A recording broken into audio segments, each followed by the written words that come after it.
Nos vamos a comenzar. ¿Sí? Soy Macarena Morales, doctora en psicología, investigadora del Centro de Investigación para la Educación Inclusiva. A nombre del centro les doy la bienvenida a este encuentro que se enmarca en una actividad mensual que denominamos Cocinas, que quiero destacar que dicho nombre nosotros lo utilizamos muy previamente al 15 de noviembre del 2019. Actualmente es muy utilizado para referir a negociaciones políticas que ocurren a espaldas de la ciudadanía, pero para nosotros, muy por el contrario, corresponde a una invitación a compartir con la comunidad no solo conocimientos, como se hace habitualmente en los webinars disponibles desde las universidades, sino metodologías, o sea, que serían nuestras recetas, o sea, cómo se preparan estos conocimientos, y no desde certeza, sino desde el deseo de enriquecerlas, de añadir nutrientes y de tener apreciaciones diversas del proceso. Entonces son espacios especialmente dirigidos a estudiantes de posgrado, a investigadores jóvenes, académicos de distintas partes de Chile y del mundo. Y respecto del tema que hoy nos convoca, que es la etnografía digital, en la escuela digital, nos viene muy bien este tipo de encuentro, porque lo digital en educación está en boga a raíz de la escolarización forzosa en casa que está asociada a la administración sanitaria y política por la pandemia del COVID-19, pero nuevo no es, o sea, al menos yo que hace 30 años estaba en el colegio y hace 20 años estaba en la universidad, buena parte de la educación que viví fue con Encarta, con ICQ, con Messenger, con correo electrónico, aula virtual, y tras ello en los últimos años incluso se ha organizado la resistencia en y desde la escuela y de la universidad a través de las redes sociales, es decir, conocidos son los hashtags yo soy 132 en Pase Libre en Brasil, el Ni Una Menos en Argentina, el Me Too, que fue internacional, ¿no? Y la investigación académica en su corriente principal se ha abocado a cubrir más los temas didácticos en relación al uso de las TICs en la educación formal. Y sobre todo a nivel internacional también como que ha preocupado el maltrato cibernético en los espacios digitales, en las mensajerías, en las redes sociales, o sea, como que también en línea con los medios de comunicación se puso el ojo en el riesgo y en cómo poder normar estos espacios digitales más libres que estaban siendo utilizados de manera más protagónica por los estudiantes para interactuar, para cooperar, incluso para organizarse. A su vez, por acá en Chile, hace al menos 10 años quienes hacemos etnografía en escuela, visitamos sin falta el MIME, que es este sitio que tiene el Mineduc con información de cada escuela, en que se expone el proyecto educativo, el reglamento interno, sus resultados SIMSE, y también en caso de visitamos las web o el perfil de Facebook de las escuelas, y lo hemos ido sumando como un mero elemento documental para ser transcrito y analizado como texto con más frecuencia, ¿sí? Pero ahora ya que hace un año y medio el gobierno y por la presión ciudadana también suspendió la actividad escolar presencial, en que las escuelas y las familias debieron adaptar la escolarización por medios digitales, la academia se empezó a volcar de manera más importante hacia esto, entendiéndolo como un fenómeno, como un cambio de la escuela y también de la práctica investigativa. Y sobre esto va a referir nuestra expositora del taller, quien es Paula Ascorra, que es psicóloga, doctora en psicología, profesora de la Escuela de Psicología de la PUCB, investigadora principal de la línea 1, Convivencia Escolar y Bienestar, del Centro de Investigación para la Educación Inclusiva, también investigadora responsable del proyecto Fondesit, la convivencia escolar y su relación con la educación y la democracia. ¿Sí? Paula, adelante. Muy buenos días a todos. Bienvenidos a esta cocina metodológica del Centro de Educación Inclusiva. Me da gusto de verlos. Les quiero como compartir un poco que vamos a hacer en esta cocina. Lo que queremos hacer, lo que yo quiero hacer es transmitirle un poco la experiencia. Como bien dice Macarena, esto por una parte pareciera ser que no es nuevo y tiene otra parte que podría ser nuevo, ¿ya?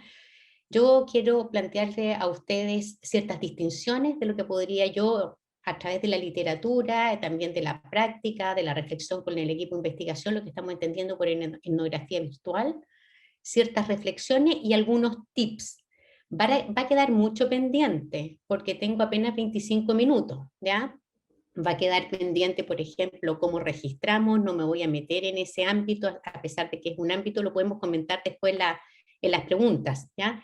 Pero no, obviamente no voy a alcanzar a hacer todo en este lapso. Estoy poniendo el tiempo para ser súper respetuosa con los tiempos y no pasar. Así que voy a ir de inmediato y les voy a compartir pantalla. Acá vamos. ¿Se ve, cierto? ¿Que alguien me cuente? Sí, Paula, todo bien. Perfecto, muchas gracias. Entonces, básicamente lo que ya Macarena presentó el tema de qué se trata, y aquí está lo que vamos a ver, algunas definiciones conceptuales de cómo ha ido evolucionando esto, una nueva reflexión que le queremos proponer a ustedes del cambio que se estaría produciendo en la etnografía y en la concepción misma de escuela, y después en reflexiones finales queremos mostrar alguna de la parte de la experiencia metodológica de lo que nosotros hemos ido avanzando. Voy a presentar después un pequeño video y después van a venir los comentarios de otras investigadoras. Eso es lo que vamos a hacer hoy día. Parto por esto, así como esta evolución que ustedes incluso lo ven en los años de los autores, 1988, 2013, 2021. ¿Ya? Y lo primero que tenemos la etnografía clásica, ¿ya? La puse, yo sé que todos la conocen, pero es lo que sabemos, esta inmersión profunda en el campo, ya con el objeto en realidad de poder develarlo, la cultura, un estudio de la cultura, y con todas las diferencias que ha tenido la etnografía, o sea, mientras algunos dicen que es una inmersión profunda de mucho tiempo, otros en realidad han hablado de cuasi etnografías virtuales, ese cuasi para que no sea la etnografía clásica, pero que se podría comprimir en una semana, por ejemplo, y sacar datos etnográficos. Pero lo que tiene acá de relevante es esta presencialidad en el campo que define un lugar específico. ¿Ya? Esa es la clásica. ¿Ya? Y ya después, ya en el 2000, 2004 y 2003, Hein ya tiene paper en esta línea, empieza a hablarse de la etnografía virtual, tiene muchos nombres: etnografía virtual, netnografía, etnografía virtual, ciber virtual, antropología cibernética, o sea, montones de nombres distintos, algunos con diferencia, pero lo que es relevante ya en la propuesta de la primera etnografía virtual, que estaba hecha para poder estudiar comunidades virtuales. Esa es la idea, ¿cierto? Entonces hubo un auge de todas las plataformas virtuales, después de redes sociales, y la pregunta era, ¿qué pasa? ¿Cómo se construyen estas comunidades virtuales? ¿Dónde operan? ¿Cómo las seguimos? ¿Ya? Y aquí hay diferencias, por ejemplo, la etnografía más básica se utiliza más clásicamente todos los estudios de mercado, de cómo se puede seguir, ¿cierto?, la demanda de productos, los intereses, los comentarios que le pone la gente, y han avanzado muchísimo, mientras que el nombre como de etnografía virtual se reserva como para estudios más sociológicos y psicológicos, pero estarían abocados al estudio de las redes propiamente tal.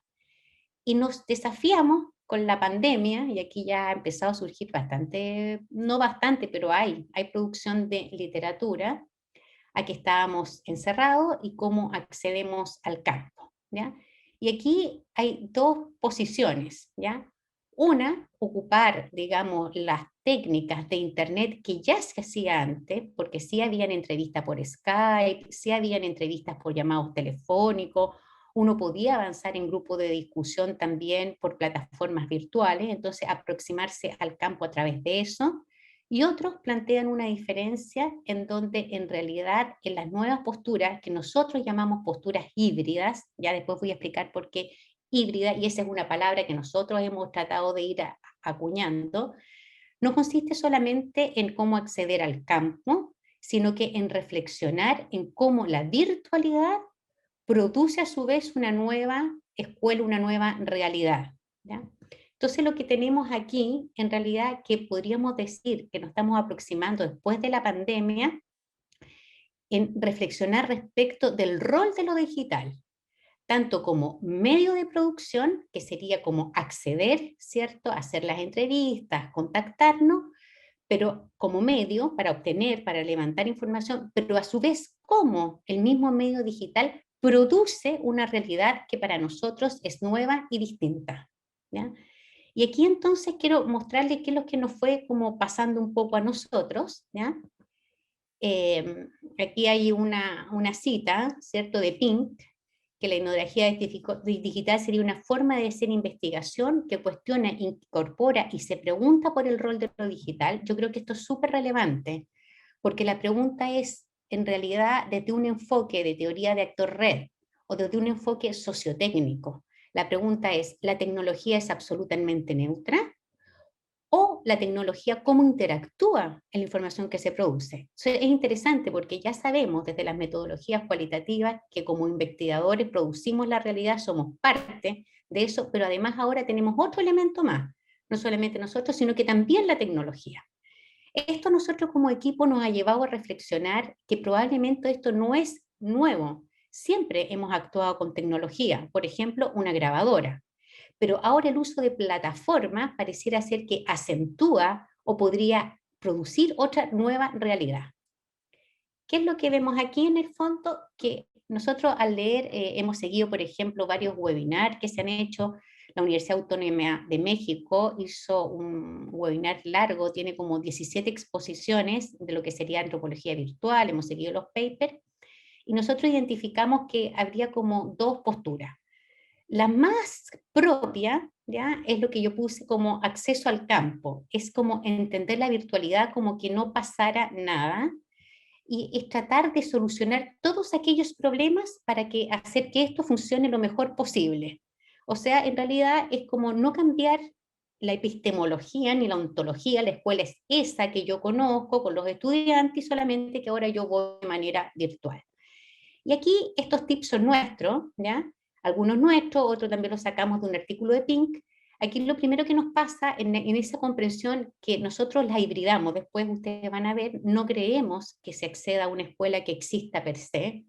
La escuela se alteró con la pandemia, la comunidad se transformó en comunidad virtual, no es lo mismo, la tecnología sí interactúa para nosotros, ya, pero entonces nos alejamos un poco de esta postura que quiere como mantener esta realidad como que no pasara nada. No obstante eso, en el fondo sí nos damos cuenta de lo que está pasando, o sea, aun cuando quiera acceder a un campo que no existe un lugar propiamente tal, porque es virtual, lo primero que nos enfrentamos es con el tema de la equidad y la conectividad. O sea, este es un tema súper importante en tema de investigación, no solo por cuanto muestra la brecha, ¿cierto?, de justicia y de equidad que tienen las escuelas y los estudiantes en Chile, sino que además interfiere en la investigación de manera estable. O sea, de repente uno está dialogando con un curso, se cae el internet, y además las realidades son muy distintas. Mientras algunas escuelas tienen accesos a plataformas, vamos a mostrar eso un poco más, o a distintos dispositivos, otras no. Entonces aquí hay un tema súper profundo que empieza a interactuar con la investigación, en donde lo digital hace posible. Entonces la pregunta es, ¿qué visibiliza lo digital? Si tengo acceso a aquella escuela que no habla, aquella escuela que trabaja con guía, porque también se suele decir, y hay algunos artículos que dicen, uff, ahora estamos mucho mejor, estamos a un clic de la escuela. No es tan así, la verdad. En Chile esto no es que estemos a un clic, por lo tanto, que permite y que no permite acceder a producir información con tecnología. Lo otro que está reportado es bastante como dificultad en el contactar nuevas escuelas, en contactar escuelas que se comprometan a participar en investigación. Nosotros hemos visto, hemos sabido, ya se han filtrado videos de la amenaza también que revierte para los profesores, y además en un año pandémico en donde los profesores y las escuelas están haciendo una serie de transformaciones, comprometerse además a hacer esto ha sido difícil. Y ahí de nuevo entramos con un tema de lo virtual, y les comento al tiro estrategias que nosotros hacemos, que nunca yo había hecho.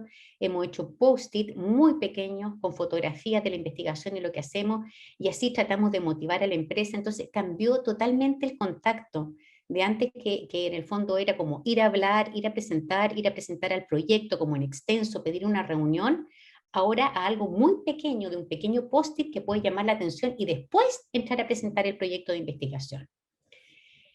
Un tema súper discutido, esto está en la literatura también, es el tema de construir confianzas. O sea, tenemos una pantalla en donde el otro a veces, y muchas veces que nos pasó en el año pasado, no nos conoce, no sabe quiénes somos, no tiene todos los datos nuestros, de nuestra emocionalidad, no logra a verlo y no sabe de qué se trata. Y esto ha sido bien relevante porque, por ejemplo, en el acceso a la escuela, nos han pedido a veces hasta 7 reuniones para poder entrar en este proceso de ir construyendo confianza, de ir acercándonos a la escuela. O sea, no se nos ha dado así de fácil, digamos, que llegamos y entramos, ¿ya? Y lo otro, una vez que uno está en una entrevista, cómo construir también confianza, ¿ya? O una vez que, cómo construir confianza para poder acceder a la observación de clases virtuales, que nos inviten, que nos abran las aulas virtuales si es que las hay, que nos puedan pasar el WhatsApp del curso si es que lo hay. Y eso es un gran trabajo. Dentro de los tips, por ejemplo, cambia totalmente el número de participantes. Nosotros nos hemos dado cuenta que en entrevistas grupales más de 5 es un desastre, se los comento así como en esta aproximación como si fuera la realidad, que para nosotros no lo es, ¿cierto? Cambian los turnos, las preguntas de nosotros son más claras, ¿ya? Nos preocupamos mucho de esa pauta de preguntas, muy pocas y muy claras, ¿ya? Y también en el fondo de tratar un poco de que hable de los distintos participantes, pero también nos pasa que perdemos mucho el control, por ejemplo, a veces en la entrevista nosotros teníamos una entrevista, por ejemplo, con el UTP y el encargado de convivencia. Y llega un profesor y llega el director, porque a ellos les pareció que era más importante y que podían contribuir. Y es bien bonito eso, porque cambia la perspectiva, una perspectiva por una parte también colaborativa.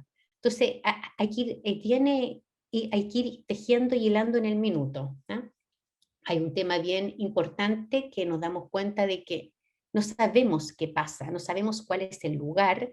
A veces estamos en entrevista, se apagan las cámaras, a veces estamos en entrevista y están pasando cosas por atrás de la vida del participante, y sabemos que el participante está en 2 vidas, una en la cámara hablando, pero en su casa también está esta doble presencia, podríamos decir, que tiene, ¿ya? El tema de mostrar la intimidad, de abrir la intimidad, o sea, cambia totalmente eso.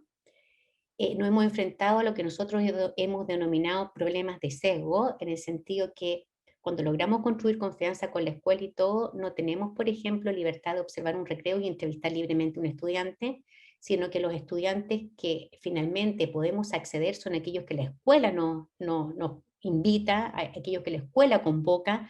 Pasa lo mismo con los profesores, pasa lo mismo con los apoderados. Tenemos mucha menos como libertad de hacer eso, y ahí hemos tratado de poner, ¿cierto?, como muestreo, mándenos alumnos con buen comportamiento y con mal comportamiento, mándenos alumnos con buenas notas y con malas notas para tener diferencia, hombre, mujer, etcétera. Pero a pesar de eso, está altamente filtrado, entonces hay bastante sesgo, que uno se pregunta qué está pasando aquí, ¿cierto? Dificultades con el setting, que eso es interesante, por ejemplo, a veces nos damos cuenta que el participante no tiene la confianza de hablar porque nosotros no le dijimos, a ver, trata de estar en un lugar tranquilo, pero muchas veces porque no existe el lugar tranquilo en la casa. Es un lugar público, está en el comedor mientras se hace otras cosas y tú le estás haciendo una pregunta de investigación de la relación al interior de la escuela, del liderazgo de la escuela, y no se sienten en confianza. Y es difícil construir ese setting porque uno estaba más acostumbrado que si una escuela podía pedir una oficina, podía tener cierta tranquilidad, cierta confidencialidad, y eso no se maneja del todo en la plataforma, a pesar que nos hemos ido preocupando de decirle esto, ¿ya? Ya mencioné un poquitito esto, que es interesante, que también cambia el control también lo tiene harto el participante, invitan a otras personas, se ponen la cámara en negro, de repente, obviamente están pasando cosas en su casa que no quieren que uno como investigador lo vea, ponen la cámara en negro, uno no sabe qué está pasando, uno está haciendo la entrevista o está observando una clase, están chateando, entonces están diciendo otras cosas aparte de lo que está ocurriendo, entonces es bien interesante eso.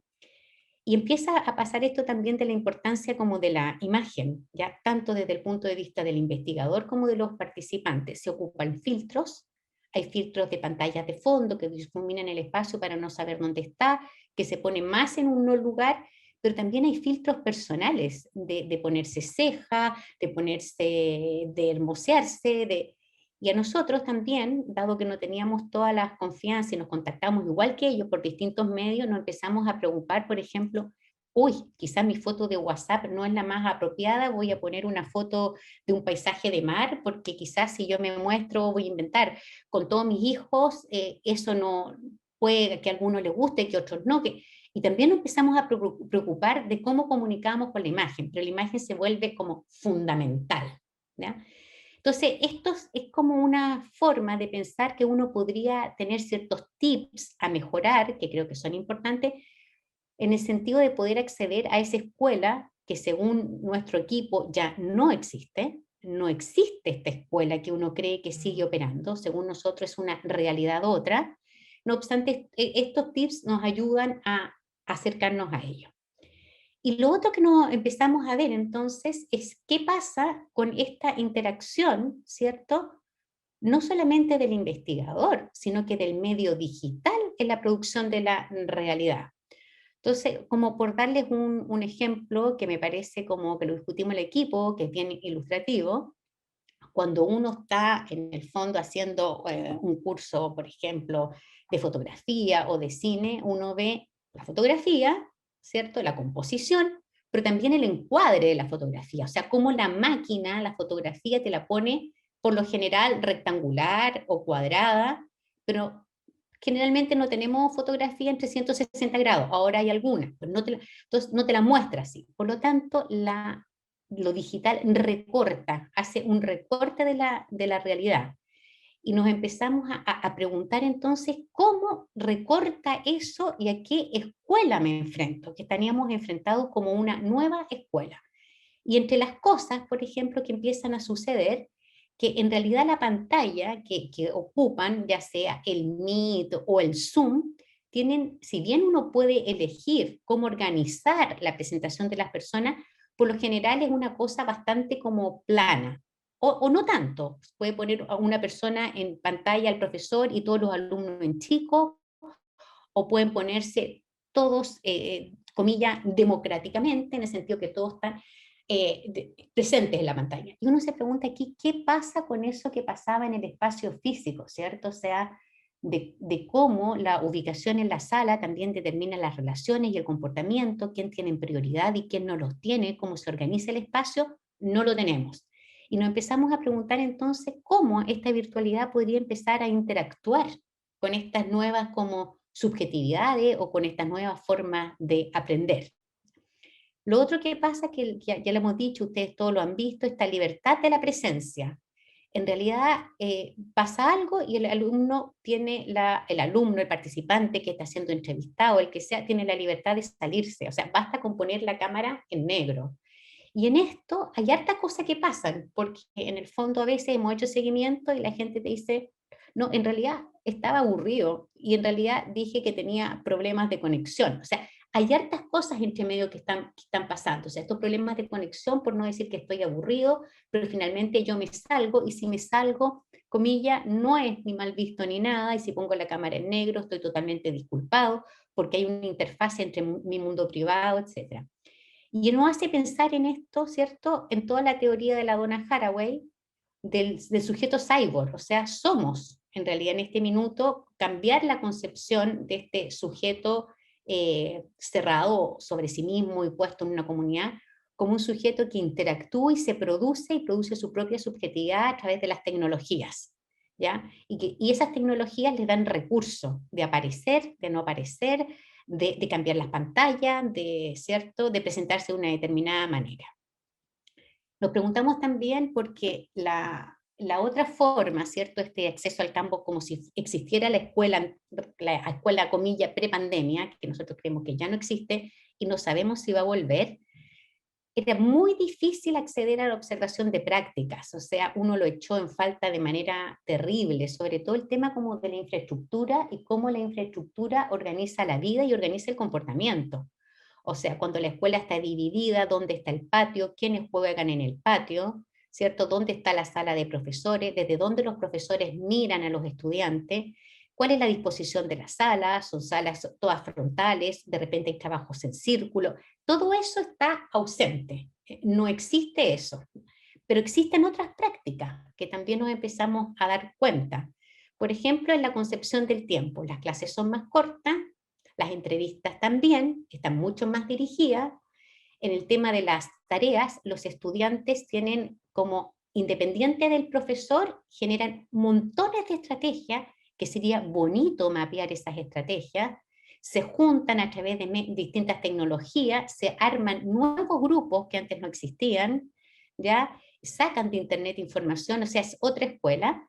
También cambiaron las relaciones, ¿ya? Hay estudiantes que en el fondo antes quizás estaban más lejanos, ahora se ponen más cercanos, se aprendieron hay que ver ahí cómo eso de cada colegio. Algunos tienen algunos grupos una estrategia más colaborativa, ¿ya? Otros se cerraron sobre sí mismos, pero lo que está claro es que cambiaron las relaciones y los jóvenes están súper preocupados de la imagen y de los filtros, no lo mencioné, pero hasta de la hora, de cuándo se conectan, porque hay horas que para ellos son más importantes conectarse a las 8 de la tarde porque ahí los van a ver, en cambio antes no, porque están ocupados, etc. La vivencia que uno tiene de esta nueva escuela virtual, se la podríamos llamar así, es bien fuerte, una cosa así como de bastante impersonal, no tiene un lugar físico, ¿ya? Comenté cómo la cámara genera un encuadre, un recorte, y no nos queremos preguntar qué es lo que hay allí. Incluso estamos pensando que todavía no lo tenemos muy claro y nos tendríamos que sacar de la cabeza muchas estructuras para poder mirar. A veces nos pillamos a nosotros mismos poniendo esta metáfora, vino nuevo en odres viejos. Es como que el vino nuevo, que es esta metodología, esta nueva virtualidad de escuela, estas nuevas prácticas, estas nuevas formas de relacionarse, lo volvemos a envasar como si fueran solamente entrevistas y transcripciones de entrevistas, por ejemplo. Y creo que no estamos dando cuenta de lo que ocurre allí, ¿ya? Y esta nueva espacialidad, ¿cierto? Casa, apagar, aparecer, desaparecer. Entonces empezamos a reflexionar qué es lo que está pasando. Entonces cambió el enfoque esta etnografía. No es ni un análisis de las redes, como era, ¿cierto? No es la clásica, sino que es aproximarnos a dos cosas, según nosotros, ¿cierto? Que por eso lo llamamos la etnografía virtual híbrida, que es efectivamente tratar de mezclar, de producir esa relación, de acercarnos a esta nueva comunidad, pero teniendo presente que es una comunidad virtual y que no es la misma, y teniendo presente que no sabemos muy bien qué es lo que está ocurriendo allí, y teniendo presente que no sabemos qué va a pasar a futuro, pero sí sabemos que algo cambió y sí queremos interpretarla como nueva. Sí queremos desafiarnos a esta interfaz entre la tecnología y la subjetividad, entre la tecnología y la relación, entre la tecnología y las prácticas, ¿ya? Paula, tenemos los últimos 3 minutos. Bien rápido voy. En el fondo algunas cosas, ¿cierto? Algunos autores dicen que la etnografía virtual es irremediablemente parcial, nosotros decimos que es una realidad otra, y eso es lo que queríamos comunicar. La pregunta aquí es, ¿cuál es la escuela virtual? ¿Qué es lo que pasa con esta escuela virtual?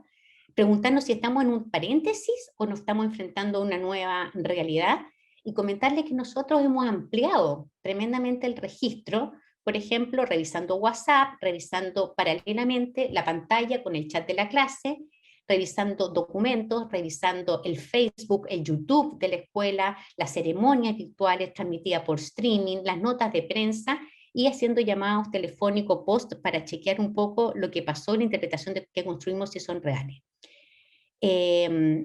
Aquí me voy a saltar esta, pero después puedo volver, que son algunas tips, ¿ya? Que nos da Pink de cómo acercarnos, pero creo que los cubrí. Y aquí lo que quiero mostrarle un poquitito lo que yo les decía de las pantallas. Esta es una escuela, ¿cierto? Que en realidad la mayoría de sus estudiantes no tienen acceso a un computador, ¿ya? Y por lo tanto tuvieron que generar alguna plataforma. Esta plataforma la hicieron por Facebook, y esto es importante porque es una democratización de la tecnología para que todos los chicos pudieran acceder, y en el fondo lo construyen ellos. Entonces, esta es una plataforma específica de ellos, construido para ellos de acuerdo a las necesidades de la escuela, versus, por ejemplo, esta plataforma, que esto es Google Classroom. Igual me voy a pasar 3 minutos, que igual es interesante. Lo que tenemos aquí es cómo se nos impone la estructura, que está dividida por asignaturas. Las asignaturas parecieran que tienen el mismo peso, el mismo cuadradito, cuando sabemos que no tiene el mismo peso en el currículum nacional, pero además cómo este Google Classroom está realizado desde una cabeza que no atiende a la pandemia, por ejemplo, a la priorización de los objetivos curriculares, porque se podría haber construido otra plataforma, o a una la priorización y la otra la nuclearización, tampoco, o sea, entonces es fuerte porque se nos impone una estructura como rígida y empezamos a habitar en esta estructura, nos configuramos en esta estructura, no son casuales, ¿ya? Aquí queríamos mostrar un poco lo que hacemos cuando vemos, ¿cierto? Este es un WhatsApp de la clase de quinto grado. Aquí hay texto, también hay auditivo. Esto es súper importante cómo empiezan a cambiarse otro tipo de registro. La imagen tiene muchísima importancia. Antes no nos parecía, la entrevista o lo verbal tenía mucha importancia, ahora no solo eso. Y aquí, por ejemplo, lo que queríamos destacar con ustedes, fíjense la hora en que están trabajando los profesores y los estudiantes, 7:13 p.m., cómo se contestan, ¿cierto? Y en el del lado es otro curso también, en el fondo, donde chatean el profesor con el estudiante, y esto es complicado. Profesor uno a uno con el estudiante. ¿Qué le pasa a ese profesor? ¿Qué tipo de vínculo está construyendo? ¿Qué si entendió o no entendió de la clase? Para mostrar algunos ejemplos. Esta es una clase de educación física, ¿ya? Aquí tenemos la cosa que se muestra la casa, que lo comenté, la profesora que toma a su hijo, o sea, cómo se involucra a la familia para hacer clase y cómo explica las clases de educación física. Y el texto también es muy interesante, destinado al primer ciclo, pero la primera línea que la estoy subrayando aquí con el cursor, estimados apoderados, o sea, destinada a los apoderados, para que los apoderados sumen a los estudiantes, ¿cierto? Y después, súper importante, en el texto y la imagen. Si ustedes se fijan del texto, es importante que se vayan realizando lo antes posible y envíen el registro de los videos. O sea, lo primero que importa es la evidencia, el registro del video o la fotografía para revisarlas y evaluarlas. Eso es lo primero que se comunica, ¿ya? Y después se motiva un poco, son desafíos simples y entretenidos. Y después se vuelve la evaluación, el plazo máximo el miércoles 19 de mayo, etc. Entonces, si se fijan, esta interacción, ¿cierto?, entre un monito chistoso, agradable, amoroso, con un texto evaluativo, con el compromiso de la familia, nos cambia la comprensión de la escuela, ¿ya? Acá solamente voy a ir muy breve. Esta es una escuela con un alto porcentaje de niños vulnerables. Ellos hicieron este tipo de normas como para facilitar el ingreso y los procesos de aprendizaje, pero en realidad es como que no tiene correlación entre los estudiantes y estos tips. Escoge tu lugar, busca un lugar iluminado, cómodo, tranquilo y ordenado. O sea, eso no siempre existe. La verdad que en esta escuela no existe, ¿cierto? Asegúrate de tener tu cuaderno, tus lápices, al conectarte. O sea, hay un montón de tips que suponen que la escuela está 100% virtual, que están los dispositivos, los escritorios, los computadores. Eso no es real y eso también es interesante de analizar, ¿ya? Acá solamente ya lo comenté, pero cómo llegamos también a hacer experimentos virtuales, ¿cierto? O sea, toda la virtualidad, las pantallas prendidas, apagadas, ¿cierto? Y aquí en el fondo también la escuela, consejo de profesores, ¿cierto? Todos los adultos hablando, algunas cámaras apagadas, ¿cierto? Aquí una profesora, bueno, en su casa, lo que queríamos mostrarle el espacio doméstico, acá se ven frutas y verduras, la profesora tratando de hacer clase, reuniones de apoderados, cómo son virtuales nuevamente, estos otros espacios de analizar. ¿Ya? Y aquí es lo que decía yo, que les comentábamos que hemos ampliado el registro a otras producciones de la escuela. Esta es una ceremonia de final de año. Aquí hay algunos presentes, se está transmitiendo vía streaming y además están los chats y se está comentando con los chats. ¿Ya? Voy a dejar de compartir. Tenía un pequeño video motivacional para que nos diera como un empujón para conversar, pero en honor al tiempo lo voy a dejar y si es necesario lo mostramos después. Muchas gracias. Gracias, Paula. Vamos a dar paso a los comentarios que van a hacer Dominique Mangi y Giselle Melo. ¿Sí? Dominique Mangi, ella es profesora de educación diferencial, es magíster en lingüística aplicada, es doctora en lingüística y es investigadora también del Centro de Investigación para la Educación Inclusiva en la línea 4, que es de prácticas de aula para la inclusión, y es profesora de la Escuela de Pedagogía de la Pontificia Universidad Católica de Valparaíso. Giselle Melo, y es profesora de Educación General Básica, es licenciada en Educación, magíster en didáctica de la ciencia experimentales, también de la PUCB, y es profesional de apoyo en la línea 4 de prácticas de aula del Centro de Investigación para... Adelante, Domi y Giselle. Gracias, Maca. Buenos días. Súper interesante todo lo que mostró Paula recién, y los desafíos que tenemos, ¿cierto?, para investigar la escuela en estos contextos. Vamos a tratar de ser súper breves con Gise y tenemos unos puntos preparados. Yo creo que coincidimos bastante en nuestra percepción y nuestra experiencia también sobre lo que ha sido enfrentar estos contextos virtuales y digitales. Les vamos a hablar un poco como desde el equipo, como hacemos siempre, representando también la experiencia del resto del equipo de investigación. Entonces vamos a agrupar nuestros comentarios en dos partes. Uno tiene que ver con nuestros antecedentes también como investigadores, que son antecedentes que nos sitúan en esta línea que se llama multimodalidad, que tiene que ver con una preocupación muy importante por la creación de significados y por los creadores de significados, ¿ya? Y eso nos hace abordar esta situación que hemos tenido, ¿verdad?, tanto de educación, escolarización a través de las pantallas, y también de realizar investigación a través de las pantallas de una manera distinta, porque hemos estado muy preocupados, ¿verdad?, de muchas de las cosas que Paula ha mencionado, y las hemos tenido presentes desde el comienzo, porque tenemos esta malformación, si ustedes quieren, de estar poniendo mucha atención a los medios con los cuales nos comunicamos, a los soportes, ¿verdad?, en los que nos comunicamos. Por eso, justamente nuestro inicio, ¿verdad?, nuestro pie forzado ahí tenía que ver con que estos medios digitales son más que solo pantallas. En realidad es una transformación de los espacios de interacción y comunicación. De ahí partimos. Para nosotros es como algo que no se puede negar, y como ustedes muy bien introducían, la Maca también lo decía, ¿verdad?, es algo que está presente en nuestras vidas desde antes de la pandemia y de la televida que estamos desarrollando, pero ahí estábamos conviviendo entre esta presencialidad, encuentros presenciales y encuentros virtuales, y ahora han tomado una importancia muy, muy destacada. Y las aplicaciones que antes no conocíamos, ¿verdad?, soportes que no conocíamos, ahora los conocemos, los usamos cotidianamente. Por lo tanto, lo que ha cambiado, de todas maneras, es la cotidianidad, ¿sí?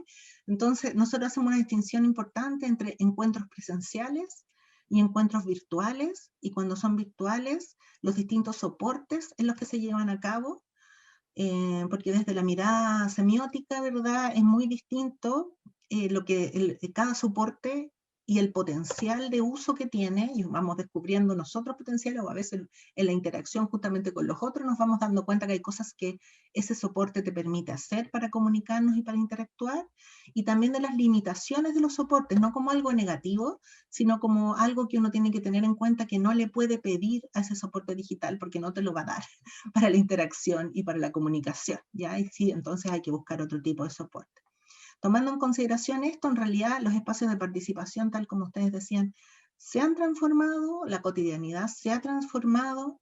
Esto implica que interactuamos con los demás, intercambiamos significados, nos comunicamos de una manera muy distinta, como está pasando en este minuto, con sus potencialidades y con sus limitaciones, y que esto también tiene que ver con los recursos que utilizamos para comunicarnos, que son muy diferentes dependiendo de los medios, ¿cierto?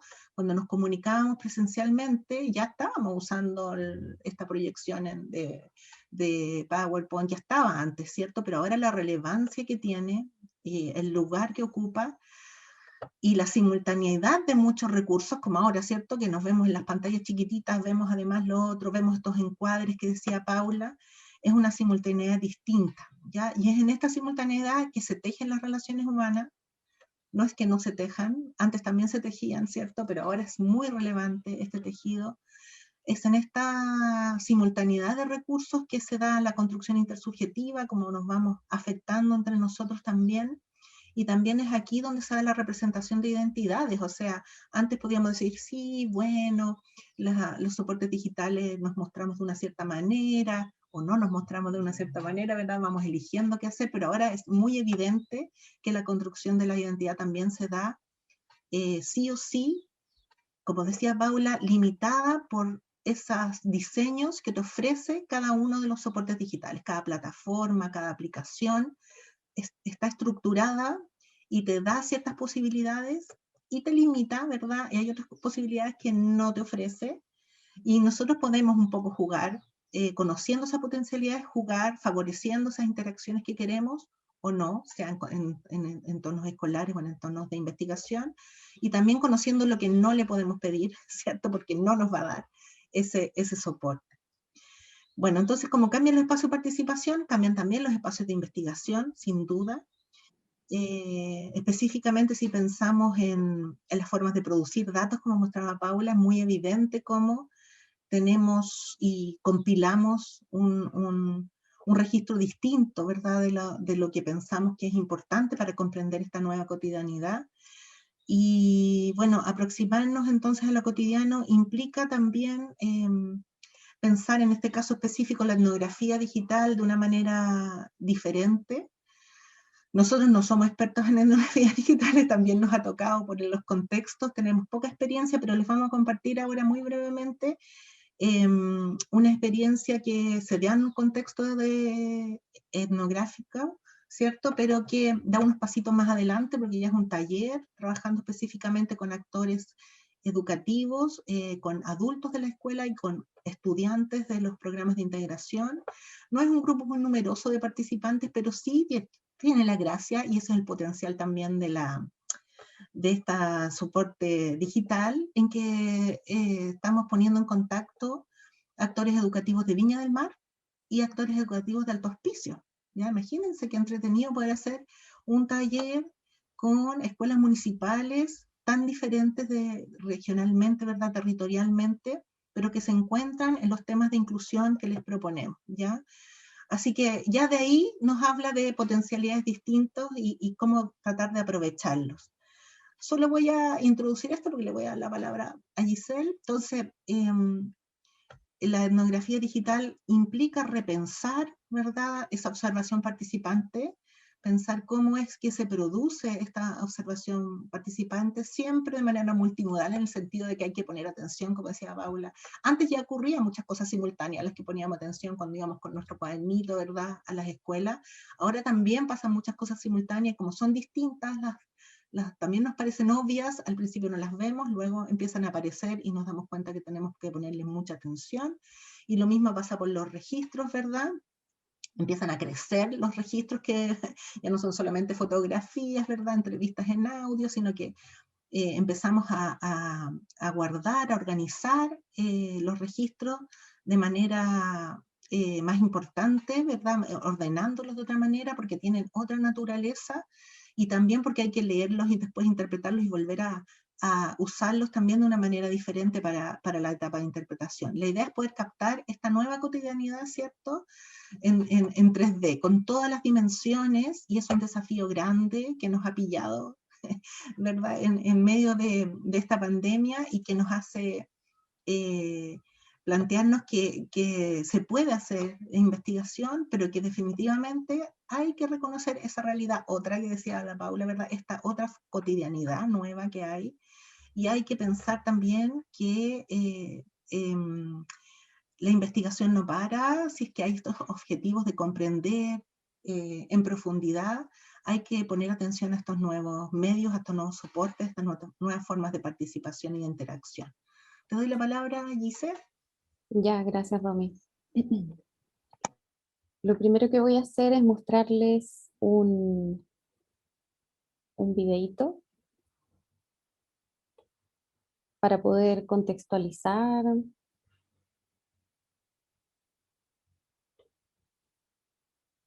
nuestros comentarios. Sí, es verdad, como decía Dominique, lo que contaba Paula para nosotros es, es lo que ha pasado, es lo que hemos visto.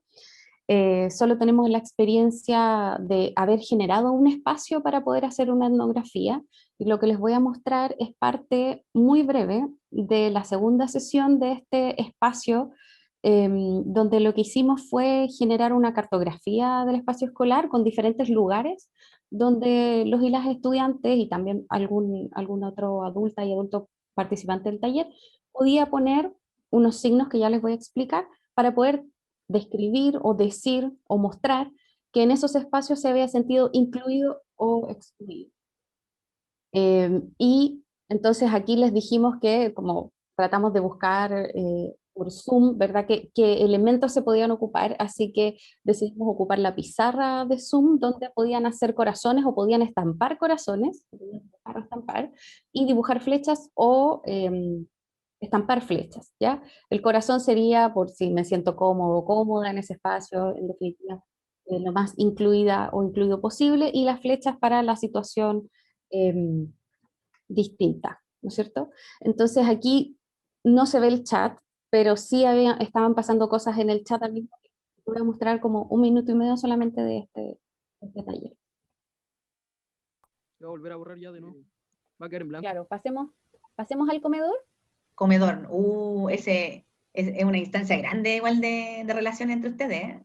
No sé cómo lo hará cada escuela, pero es donde se juntan todos a almorzar. ¿Dónde nos colamos? ¿Cómo se sienten ahí? Eso, es súper importante, se sienten más bien incluidos en ese espacio. A mí me gustaba el comedor, pero no me gustaba que me miraran como. ¿Cómo, ¿Qué te- Manuel? Que no te qué- miraran. ¿Cómo? A mí me Comer. gustaba el comedor, pero nunca me gustó que me vieran comer. Así que siempre me iba a comer como al último. Ya. Ahí está dividido, hay flechita y corazones, ¿eh? Hay 7 corazones, sí. Oh, y ahí aparecieron un montón de flechas, ¿ven? Que hay hartas flechas. ¿O Muchas yo no me las veo? flechas. Sí, muchas flechas. Está a nivel de inspectoría. Esas ¿Eh? experiencias. Sí. No, en Esas inspectoría había experiencias de más. flechita. Ah, ¿A alguien le esas gustaría experiencias comentar, de eso mismo. comentar Comentar por alguna qué? experiencia. Ya ni se ve la Ahí palabra está. comedor.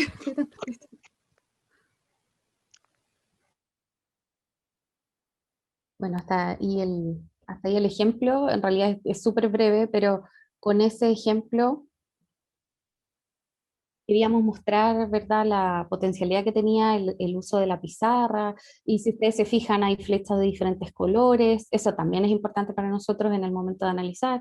Esta recurrencia de muchas flechas, aunque haya sido una persona, porque no podíamos saber en realidad si había sido una sola persona o varias personas las que estaban multiplicando las flechas, pero igualmente indica una situación, ¿no? O una afección personal o una emocionalidad en torno a eso. Si se fijan, también hay alguien que pone una carita triste, aunque las indicaciones eran otras, pero la posibilidad que te da esa pizarra es ocupada en toda la potencialidad. Entonces, para poder dejar algunos puntos que a nosotras con la línea nos parecen importantes, siempre va a ser considerar este concepto de multimodalidad, sobre todo cuando estamos diciendo que hay diferentes medios y modos que están interactuando en esta, en esta situación, ¿verdad?, virtual del taller y en todas estas situaciones que ya contaba Paula. Entonces, también decir que no, al momento de diseñar, que no por más que tengamos muchos recursos, muchos modos, va a ser mejor esa interacción, sino que es dar la posibilidad de que las personas se puedan expresar y participar de diferentes formas, ¿no es cierto? Porque está interactuando todo eso en ese momento. Es importante entonces que en el momento del diseño, si se va a diseñar algún espacio, en el momento de la recogida de datos y después en el análisis de la multimodalidad, los medios interactuando a la vez, para dar sobre todo esta experiencia en 3D. Y otra cosa importante, ¿no es cierto?, respecto de la multimodalidad, es que es necesario no dividir, o sea, cuando segmentemos este corpus, no dividirlos por modos, es decir, no vamos a solo analizar lo que aparece escrito en el chat a través de ese medio, por otro lado vamos a analizar las flechas o los corazones, ¿verdad?, en cuanto a cantidad. Creo que es importante que todo eso esté en conjunto y cómo se va dando, por tanto la temporalidad en el uso de estos recursos va a ser importante. Entonces, la comunicación vamos a analizar no puede ser por separar, ¿verdad?, el chat o el WhatsApp o lo que se estaba dando, porque también aquí había una interacción por WhatsApp al mismo tiempo. Entonces, todo eso debe ser analizado mejor, o sugerimos mejor ser analizado en segmentos de tiempo, ¿verdad?, y estar atento a a estos recursos y cómo se van dando. Lo difícil o lo que hay que tener en consideración es que si analizamos estos elementos por separado, obviamente nos vamos a perder qué está pasando en la tercera, ¿no es cierto?, en esta experiencia, pero también puede ser que dejemos a algunas personas participantes fuera, si decidimos dejar el chat fuera, ¿verdad?, o el WhatsApp fuera, y solo nos quedamos con la interacción oral, o solo nos quedamos con las flechas y los corazones. Las decisiones investigativas, nosotros al momento de analizar, tienen que considerar ese tipo de cosas, sobre todo quiénes están participando, ¿no es cierto?, y de qué manera lo están haciendo. Porque corremos el riesgo siempre de quedarnos solo con una versión de lo sucedido en esta puesta en escena. Dice, estamos próximos a cerrar el tiempo. Gracias, Mar. Por tanto, nos parece importante que la postura de quienes investiguen sea considerar esto, ¿verdad? Todos estos puntos que ya mencionaba Paula y también los que mencionamos nosotros, pero también considerando que si dejamos... Se va a volver a borrar ya de nuevo. Si Va a quedar en dejamos blanco. de Claro, lado, pasemos. si dejamos de lado distintos modos de participar, también vamos a dejar de lado a las personas que están participando. Entonces, vamos a decir una frase muy corta, Macarena, para terminar, que nosotros siempre queremos que las personas que están participando ahí, los que están poniendo estos recursos, sean validados. Para eso, Besmer Press, que hay que considerar todas las formas para crear significados que sean visibles y reconocibles, donde el marco teórico de reconocimiento a la ciencia y a la identidad, a las maneras de conocer y aprender de todo tipo, y en cualquier lugar. Al hacer esto nos planteamos la tarea de atender a lo que actualmente está desatendido, hacer audible lo que está invisible, hacer visible lo que está invisible, porque si las instituciones permanecemos ciegas a ciertas formas de crear significados, entonces quienes usan esas formas son dejados fuera del dominio del reconocimiento. Creo que con eso terminamos respecto de la postura de quienes investigan en estas nuevas formas de investigar. Gracias. Muchísimas gracias, Domi y Gise, por sus comentarios. Tenemos un espacio de 25 minutos para que podamos interactuar, puedan dejar sus comentarios y preguntas, pueden señalizar levantando la manito en las reacciones del Zoom, raise hand, levantar la mano, así como hice yo, para quienes quieran comentar. Entonces, atendiendo a que tenemos 25 minutos y esperamos distribuirlos entre los distintos participantes, escuchar a la mayor cantidad posible.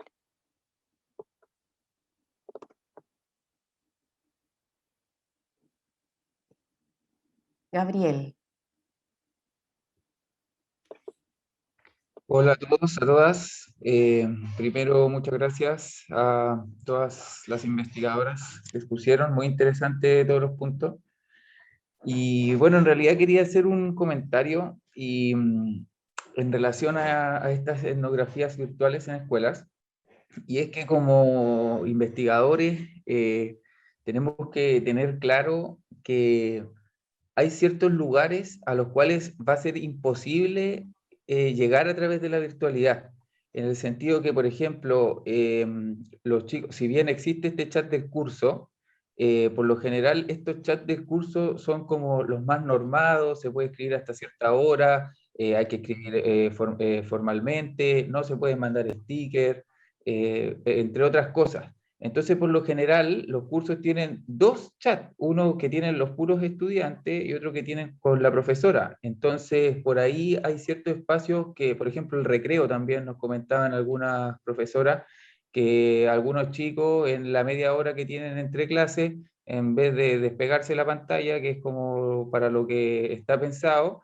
ellos se mandan el link y se conectan a jugar Free Fire o se conectan a jugar otra cosa y pasan su media hora conectados haciendo otra cosa en el computador. Entonces, cosas que, por ejemplo, antes eran súper relevantes, como, no sé, la distribución de los niños en la sala, van siendo imposibles de seguir agarrándolo en una línea directa a lo que es la etnografía virtual.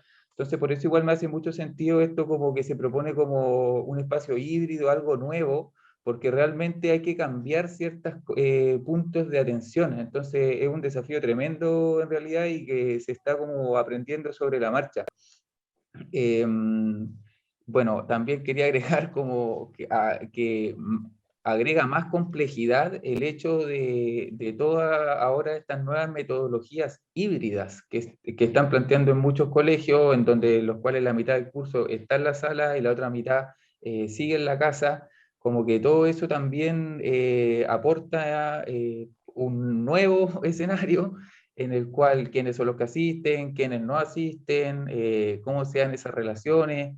Entonces, un poco como es complicado tratar de, porque el escenario en sí es cambiante, tratar de poder poner los puntos como de atención, porque finalmente nos lo van a dar la realidad de cada escuela. Entonces, bueno, eso era un comentario general nomás. Gracias. Gracias, Gabriel. Diana.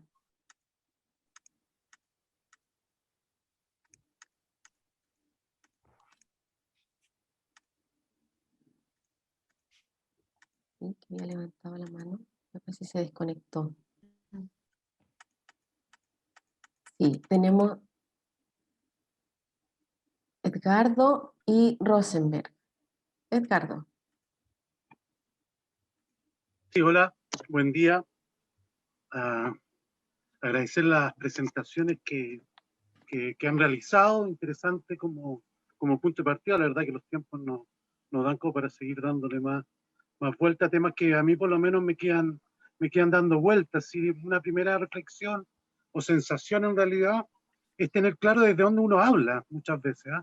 Porque efectivamente sentí que en la presentación se hablaba como desde la investigación, pero también desde la realidad propiamente de la escuela, lo que uno podría decir desde la gestión escolar.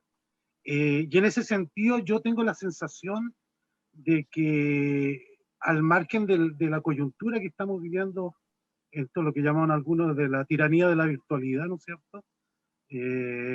Cómo efectivamente nosotros nos vemos interpelados frente a este nuevo escenario. Y de acuerdo a quien hable, te va a decir también de los equipos directivos, de los mismos docentes, cómo uno se ve interpelado profesionalmente, y usted en el caso desde la investigación. Digo esto porque yo tengo la sensación, insisto, de que nosotros estamos interpelados desde mucho antes de la crisis de la pandemia. Es decir, las dificultades de acceder a la escuela, de generar un diálogo horizontal, en el caso de los investigadores, otros en el caso de las asistencias técnicas, por ejemplo, la gente que está en el mundo de la ATE, ya vincularse antes de esta crisis sanitaria y en el marco incluso de la crisis social y política del país, ya era muy difícil. Esto de llegar a la escuela es muy difícil. ¿Te das cuenta? Entonces, eso ya estaba interpelando fuertemente a revisar nuestros marcos teóricos, nuestras categorías, nuestras didácticas, ¿no es cierto? Nuestras metodologías, que ya no estaban dando respuesta a buscar un diálogo horizontal con la escuela. Y la escuela lo que hace es ver pasar históricamente investigadores que van a aplicar instrumentos que después desaparecen. No todos los investigadores e investigadoras devuelven lo que se trabajó con la escuela. Entonces, lo mismo pasa con las asistencias técnicas. Entonces, mi lectura es que la crisis actual vino a agudizar mucho más algo que a nosotros ya nos estaba costando, que esta relación con la escuela. Llegamos con metodologías viejas, ¿no es cierto?, con prácticas ya bastante anacrónicas. Entonces, me parece que ahí hay una tensión que es interesante. Y lo segundo, me hago cargo un poco de la pregunta que queda ahí rondando a partir de lo que planteaba Paula y después comentado por las colegas Dominique y Giselle, que ella señalaba que la escuela prepandemia ya no volverá. Yo no lo tengo tan claro, la verdad. No lo tengo tan claro. Y me preocupa precisamente esa pregunta porque mi lectura es que el riesgo que corremos es que la escuela vuelva a hacer lo mismo. Es decir, que esto haya sido como una pausa, ¿no es cierto? Porque efectivamente reconocemos que la escuela no es capaz de gestionar su propio conocimiento. El conocimiento que ella produce no lo gestiona. Entonces pareciera ser que siempre empezamos de cero en la escuela y tengo esa sensación de que esta escuela virtual es eso, es una virtualidad que va a quedar ahí en una nube, ¿no es cierto? Y que cuando volvamos a la presencialidad vamos a volver a hacer más de lo mismo. Eso es lo que sí a mí me preocupa, entonces yo no tengo tan claro, insisto, de que la escuela prepandemia desaparezca. Mi preocupación es la contraria, creo que la escuela prepandemia va a volver a aparecer con mayor fuerza porque vamos a volver a hacer más de lo mismo. Entonces yo creo que ahí también hay una consideración que tiene que ver con respecto a eso. Y termino diciendo, a propósito de una consulta que hace un colega ahí en el chat con respecto a lo ético, ¿no es cierto? ¿Cómo recuperamos la dimensión ética de la educación?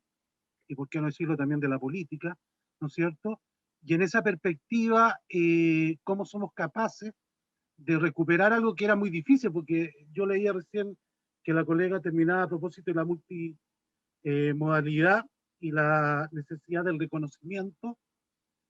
Eso ya era difícil antes, porque precisamente lo que la escuela no tiene es la ética del reconocimiento. Entonces, cuando uno lucha por construir una educación basada en la ética del reconocimiento de manera presencial, que ya era complejo, la pregunta me la hago si efectivamente es viable desde la multimodalidad. Y digo esto porque efectivamente si hay algo que atenta a propósito de la convivencia, que nosotros generalmente hablamos de convivencia democrática, no nos gusta hablar de convivencia escolar, para nosotros es convivencia democrática, es que efectivamente esa virtualidad destruye o por lo menos da pérdida al sentido de comunidad. Y yo creo que ahí hay un elemento tan complejo de que, insisto, de que los desafíos de la presencialidad eran estos mismos, que se ven agudizados obviamente por el tema de la virtualidad. Gracias por la presentación y por compartir el conocimiento, que siempre es importante. Muchas gracias, Edgardo, que nos trae distintos puntos en relación a la relación entre academia y escuela, ¿no? Y los riesgos del extractivismo académico, también sobre el aprendizaje, la gestión del conocimiento desde las escuelas, desde esta experiencia que estamos de virtualidad y lo que tomo también como pregunta, ¿no? Sobre esta pérdida del sentido de comunidad que viene desde antes probablemente. Entonces, cómo también estos espacios virtuales le pegan, ¿no? A esa problemática. Ceci, ¿les parece recogemos el comentario de Rosenberg y hay también una pregunta en el chat y vamos con nuestras expositoras para que puedan responder? ¿Sí? Gracias. Rosenberg. Buenos días, muchas gracias por el espacio, sobre todo para mí que soy un investigador que se está iniciando en estas temáticas y que ha decidido hacer su tesis de magíster desde la etnografía digital. Si bien no estoy analizando la escuela, valoro mucho las reflexiones que ustedes destacan el día de hoy. Yo creé un perfil en Instagram en el cual busco mirar cómo los adolescentes aprenden y promueven comportamientos proambientales a través de Instagram, ¿cierto? Están marcados un poco en ciudadanía digital y sustentabilidad. Y allí, bueno, tuve que crear esta identidad digital para poderme acercar a otros perfiles. Y esto me ha desafiado mucho en cuanto a como lo descriptivo, ¿cierto? Que es como una parte central de la etnografía, pero, o sea, como que hay muchos datos con lo que hablan de esta multimodalidad, pero a la hora de analizarlos, ¿cierto? De cómo integrar entonces lo narrativo, lo descriptivo y lo conceptual. Ahí estoy un poco enredado, ¿cierto? Y quisiera utilizar pues este espacio y ustedes que ya tienen como un poco más de experiencia en cómo orientarían esto. Sé que el escenario es muy diferente, que las dinámicas propias de Instagram son muy diferentes a las del Classroom o a las de Facebook, y eso es un desafío también que nos trae este tipo de etnografías, donde cada ambiente digital tiene sus propios lenguajes, sus propias normas, y que nos hace también como exigirnos y ser, digamos, muy cautelosos en dar recetas generales cuando los ambientes digitales son tan diversos. Pero bueno, cualquier orientación se agradece, así que muchas gracias. Gracias a ti. Tenemos en el chat la pregunta que hace Pablo Cáceres, en que cómo se procede con los aspectos éticos, ¿ya? El consentimiento, la confidencialidad de la información, el anonimato, la propiedad de los datos, y si todo el proceso de investigación se lleva a cabo de modo virtual. Entonces, si hay aspectos éticos propios de lo virtual, ¿sí? Y acaba de llegar otro comentario de Felipe Rodríguez, dice que en consonancia con lo que Ricardo dice, cómo es que ciertos modelos anacrónicos de educación durante esta pandemia han sido reforzados, buscando una simple reconversión a lo digital. Y sobre esta perspectiva, ¿qué responsabilidad ven ustedes las decisiones que adopta la autoridad ministerial al homogeneizar realidades y eventualmente agudizar las sabidas brechas culturales? ¿Sí? Nuestras expositoras, ¿quién quisiera comenzar? Paula. Ya, parto yo. Hoy, 1.000.000 de gracias por la pregunta. Les comento que yo me vi impulsada a hacer esta etnografía que finalmente nosotros le llamamos híbrida, porque estamos en estas dos interfaces, o sea, entre que todavía pensamos que hay muchas prácticas de la escuela que se mantienen, no es que todo haya cambiado ni sea totalmente nuevo, pero también nos damos cuenta que tenemos que poner la atención sobre la reflexión, ¿cierto?, de lo digital, cómo produce en realidad. Voy a partir por el tema de los consentimientos, que creo que me parece súper interesante. Les conté a ustedes que nos ha costado entrar harto a las escuelas, con varias presentaciones, no en todos los casos, ¿ya? Y con dificultad de firmar los consentimientos desde cómo se firman, porque si yo les mando un documento, cómo ellos ponen la firma. Entonces, en realidad, a veces me dicen, yo te mando tu firma, yo no me quiero quedar con la firma del participante. Entonces, ¿cómo simplificar para que ellos puedan poner en un documento que a mí me llega como un PDF de Fondesit, con el logo de Fondesit, y cómo ellos firman, por ejemplo? O sea, no ha sido fácil, ¿no? Entonces, hemos tenido que enseñarle incluso como interfaz a los participantes de cómo firmar. Hemos tratado de proceder en la línea bien clásica, buscando los consentimientos y la firma de los consentimientos, pero hemos tenido mucho cuidado en los registros. Por ejemplo, los registros visuales se guardan en una carpeta de la gente que hizo la producción de información, y lo que ponemos en común del grupo, que además ya tiene consentimiento informado el equipo, son las transcripciones, ni siquiera el registro visual. Eso también nos preguntamos, por ejemplo, porque quizás hay un participante que otro conoce, que no lo sabemos, o que hizo otra cosa. No hemos preguntado harto qué hacer con esta imagen, porque hay mucha información en esta imagen, y no sabemos bien cómo integrarla y cómo responder como a esos aspectos éticos. Y yo creo que ahí vamos a tener que seguir como pensando y avanzando. Entonces hemos cumplido como lo que nos demandan, el consentimiento. Con respecto al resguardo de la información, claro, desde nuestra parte está resguardada, pero lo que yo les contaba, o sea, ellos muchas veces no cuentan con los espacios, entonces tampoco se los puedo garantizar como investigador. Es un tema que yo creo que da para mucho, ¿ya? Hay una pregunta súper difícil que me hacen al final, que es un montón de información y cómo la integramos. Y ha sido súper difícil eso, como les decimos, ampliamos mucho más el registro, ya no es análisis de documentos y entrevistas, sino que ahora es análisis de la ceremonia, es el afiche, es el chat, o sea, es mucho la fotografía también, qué nos dice la fotografía. Y ahí, para ser como súper honesta, sí, quizá es odre viejo con información nueva, pero ha sido tanta la información que nos hemos remitido derechamente a los objetivos de la investigación, y hemos generado como algunas como plantillas, ¿ya?, de categorías que están en alguna medida como predeterminada la categoría para rellenarla, y categorías nuevas. Y hemos ido avanzando en eso.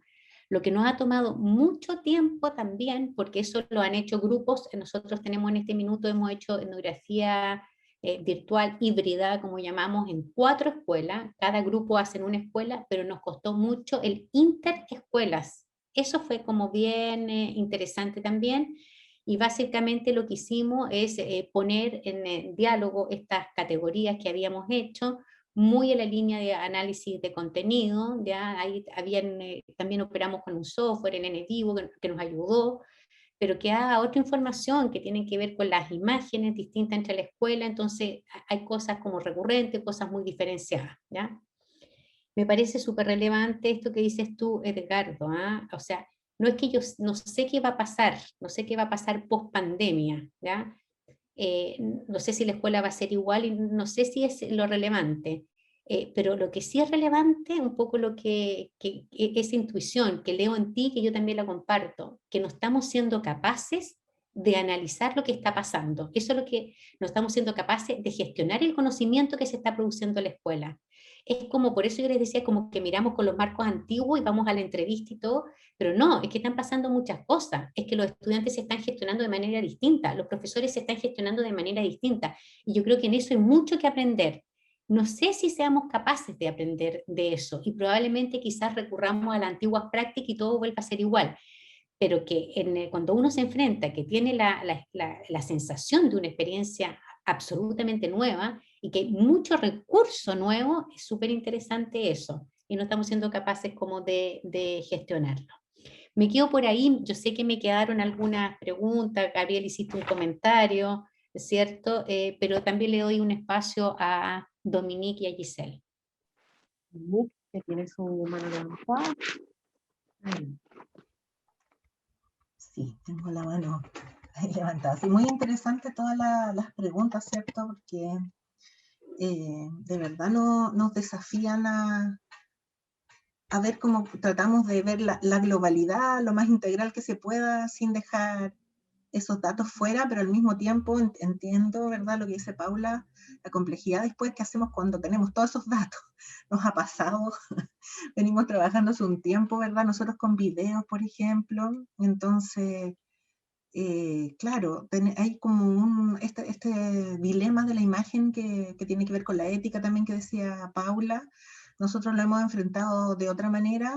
Para nosotros los análisis no pueden ser sin las imágenes, o sea, no podría reducir mi video solo a una transcripción lingüística de la interacción. Por lo tanto, el equipo que trabaja en los análisis, todos tienen acceso a los videos completos, a las imágenes, a las fotografías, ¿verdad? A todos los registros audiovisuales en general y visuales también, para el trabajo, para el análisis, para la discusión, la interpretación. Otra cosa es que cuando después estos datos los traducimos, sea para ambientes académicos, sea para compartirlos con la escuela, no nos pueden faltar las imágenes, ¿ya? Porque desde justamente como los marcos teóricos que manejamos nosotros, lo que está en un medio no puede ser traducido al otro medio, hay cosas que se pierden en esa traducción. Y eso es un dilema súper importante, no solamente como ético de usar la imagen, sino de cómo todo lo que estaba visualmente, ¿verdad? Por ejemplo, en el videito que mostró Giselle, no estaban los rostros, por ejemplo, de los estudiantes, ellos no estaban con su cámara, casi todos estaban conectados desde celular, pero cómo si yo solo intento describir, aparecieron más flechas, unas eran rojas, unas eran dibujadas, otras eran las estampillas, ¿verdad? Los stickers que ofrecen.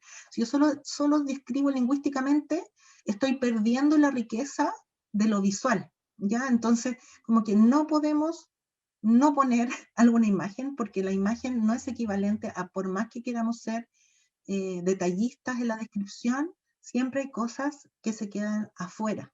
¿Ya? Entonces, la imagen y lo audiovisual es parte del proceso de análisis, parte de mostrar los resultados, porque no es, desde nuestra perspectiva, hay demasiadas cosas que se pierden si todo al final lo reducimos a lo lingüístico. ¿Ya? El lenguaje te permite decir algunas cosas, otras cosas se pueden comunicar a través de la imagen, lo audiovisual, el movimiento, etc. Entonces, para nosotros eso es algo que no podemos reducirnos solo a una transcripción. En nuestro caso, ¿ya? Entiendo que para otras personas eso puede ser práctico y puede ser lo que se debería hacer. Entonces, entiendo también a Rosenberg ahí me imagino, con la avalancha de datos que está teniendo en este minuto, y desde nuestra perspectiva debería continuar lidiando con imágenes porque Instagram encima es muy visual, así que no puedes eliminar esas imágenes, pese a que tengas ahí la descripción de lo lingüístico al lado.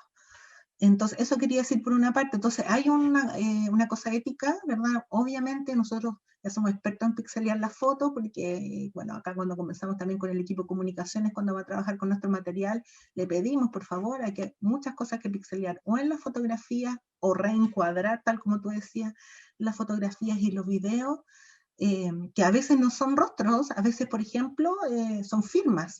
Es una foto de un libro de memorándum del colegio y aparece el timbre y la firma de la escuela, y nosotros no queremos que eso sea público, entonces a veces eso es lo que hay que pixelear, y hay que estar muy atentos a eso, y no solamente a los rostros de los menores de edad, e incluso de los adultos, si es que no quieren, ¿verdad?, aparecer ser reconocidos, por supuesto. El anonimato y la confidencialidad es algo que no se pierde, pero hay que ser un poco más creativos en cómo trabajar con eso. Pero de verdad, no es fácil soltar la imagen, creo yo, en el proceso. Es importante mantenerla.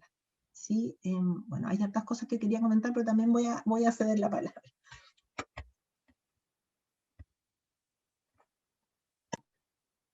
Yo solo podría agregar, porque sé que la discusión es más larga de lo que nos propone Edgardo, ¿no es cierto?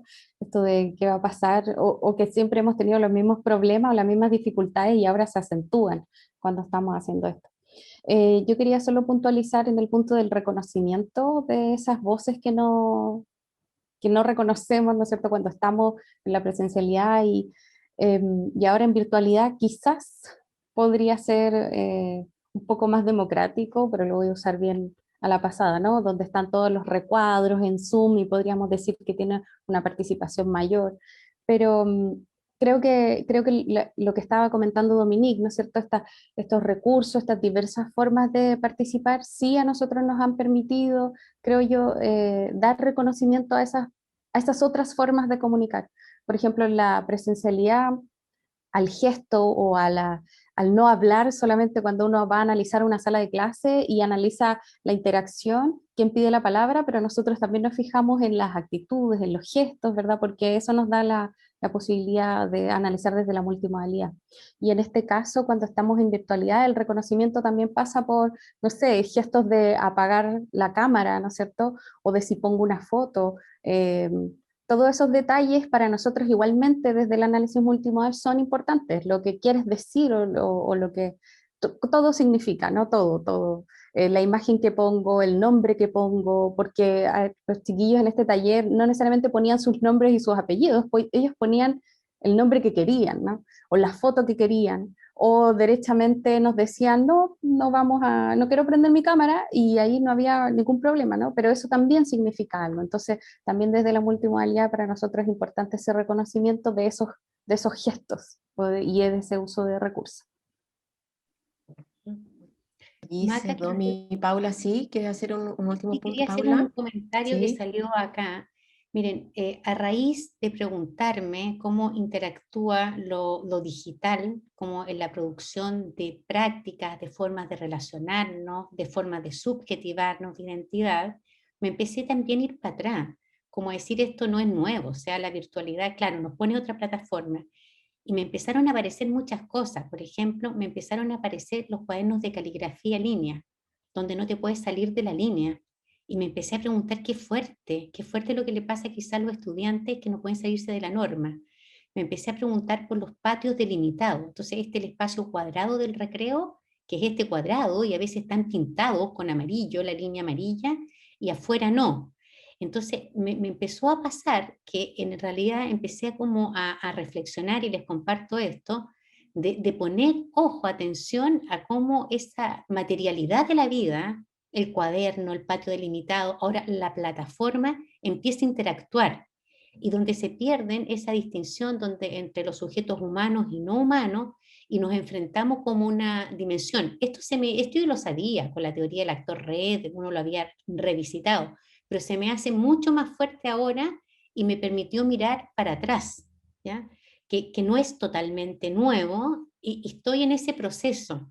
Yo les digo, nosotros y el equipo, la Maca está conmigo, está Karen, Verónica también está el equipo, Verónica López, Karen Cárdenas, nos vimos empujadas a esto. Yo la verdad tengo mucho que aprender, Domi, del análisis multimodal, nos vimos empujadas y estamos en ese proceso como reflexivo, que no es nuevo, y eso me está resultando muy interesante. Gracias, Paula.